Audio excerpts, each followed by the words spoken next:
Welcome back to TalkTime Life Unscripted. If you're new here, my name is Ken, and today I'm joined with my good friend and old colleague, Keisha. So happy to be here, Kenneth. Thank you so much. Looking forward to the Kiki. So let's get into it. All right. So, according to a news article from the PBS News, as of March of 2025, more than 30,000 federal employees have been laid off or placed on some kind of administrative leave following the government restructuring initiatives. The New York Post also reported that the IRS is planning to reduce its workforce by approximately 45,000 employees, potentially impacting services during the peak tax filing season. Additionally, according to reports from The Guardian, the VA intends to cut around 83,000 positions by the end of 2025, reverting staffing levels back to those of 2019. Today, we'll be discussing further our layoff journey, but we also wanted to look further at the bigger picture that's impacting thousands of Americans right now. Before we jump in, don't forget to like and subscribe for more content here with us on TalkTime Life Unscripted. Now, let's get into it. Keisha and I started this channel as we wanted to share our personal journey after both being laid off, but due to all the recent events, this is so much bigger than just her and I, and more conversation around this topic is needed. If you are in the same situation as us, you have joined this roller coaster of emotions after being laid off, so we're here to talk those things through and let you know that you are not alone.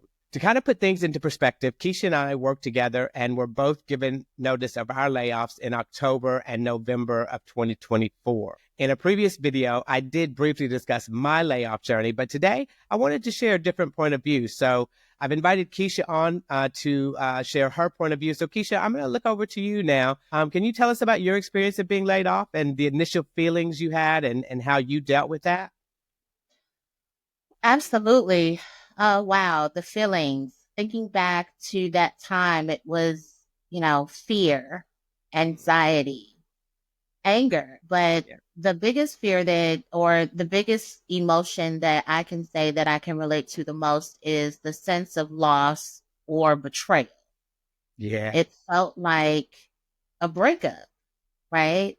We've had this relationship with our employer. You develop relationships with your coworkers, your peers, the management team. So really, I felt as if I was in a process of grieving a breakup.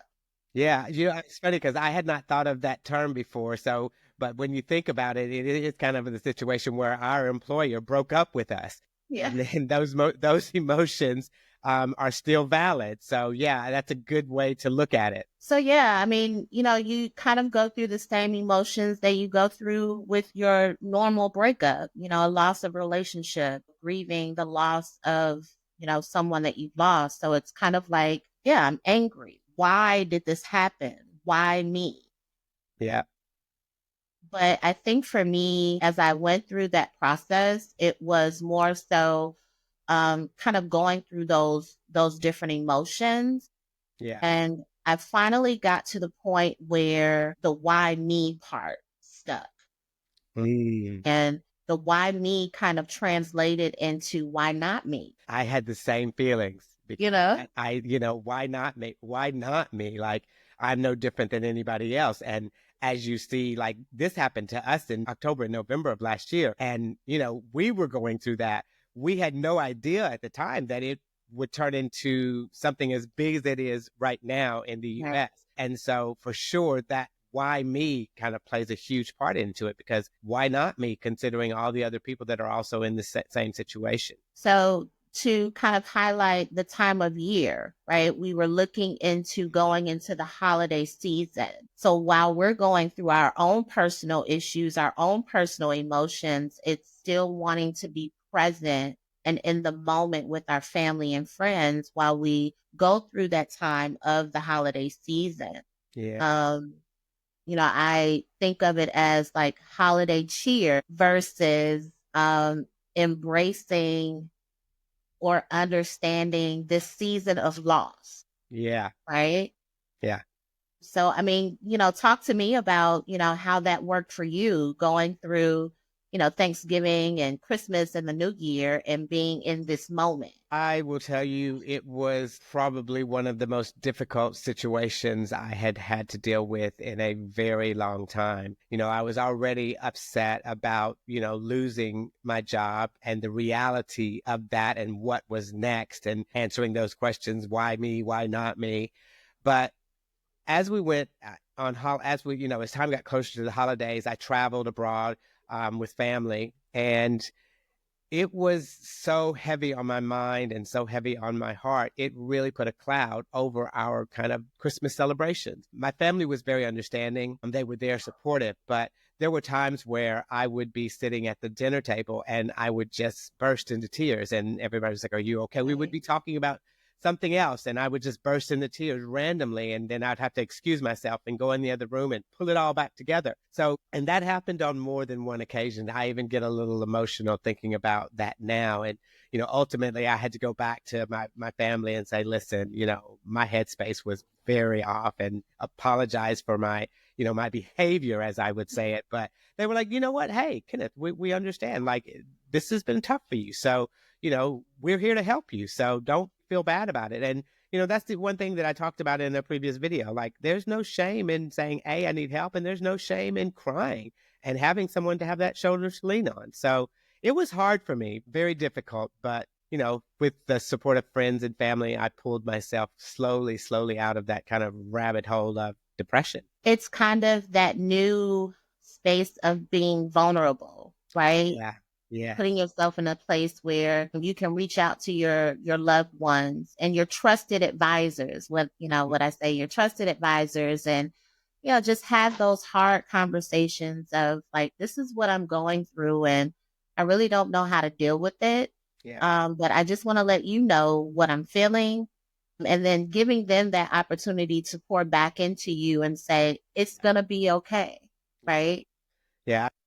We all have that situation where it's hard for us to ask for help. We think Yeah. we can handle it, and we're strong, and but I think during this time it was just one of those situations where I knew I needed help, and I had no problem leaning on my friends and family to get that help. And I even said in a previous video, like, there is also no shame in getting a therapist. And I am very happy that I got a therapist, because I literally couldn't have gotten through the last few months without the support of that therapist and just kind of having that non-biased person to talk to. Yeah, you absolutely need that. Like, and I think there another emotion that we didn't talk about, at least what I felt, is a sense of embarrassment, right? Oh, yeah. You know, when you're on the chopping block per se, it's kind of like your mind leads you to say, okay, well, what didn't I do right? Like, again, why me?